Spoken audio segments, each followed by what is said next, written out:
మా చిన్న తోట మేకింగ్ ప్రాసెస్‌లో కాంపౌండ్ నెట్ అండ్ డోర్ అన్నీ కూడా క్లియర్ అయిపోయినాయి. జస్ట్ విత్తనాలు నాటడం ఉంది అనేసి చెప్పినా గదా! సో, విత్తనాలయితే నాటినాం.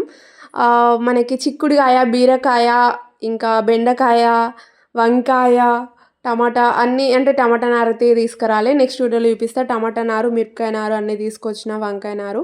సో, ఇక్కడైతే మేము సోరకాయ, బీరకాయ, కాకరకాయ సో, ఇవన్నీ కూడా తీగల్లా కాస్తాయి కాబట్టి మనకి కట్టెలు కొమ్మలు పెట్టినాం గదా! కార్నర్ సైడ్స్‌కి. సో, అక్కడైతే ఇవన్నీ పెట్టినాం. ఇది పెట్టిన తర్వాత ఈవినింగ్ వరకి అట్లా నీళ్ళు పారించినామనుకో ఎళ్తాయి మంచిగా. సో, క్యారెట్ కూడా పెట్టింది మా అత్తమ్మయితే. ఇవన్నీ పెట్టిన తర్వాత ఒక ఈవినింగ్ వరకైతే కొంచెం వర్షం పడ్డది. అండ్ తర్వాత రోజు మళ్ళీ నీళ్ళు పారించినాం. సో, అన్నీ కూడా ఎళ్తున్నాయి బయటికి. అవన్నీ చూపిస్తా నేను.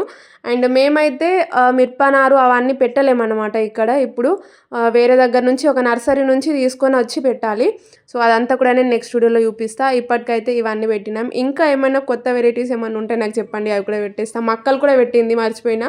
మక్కలు, కొత్తిమీర అన్నీ పెట్టింది. సో, ఇట్లా ఇంటి దగ్గర అన్నీ మనమే వండించుకొని తింటే భలే ఉంటది గదా! సో, ఇంకా అప్డేట్స్ కోసం అయితే వెయిట్ చేసేయండి. అంతే బాయ్ గైస్.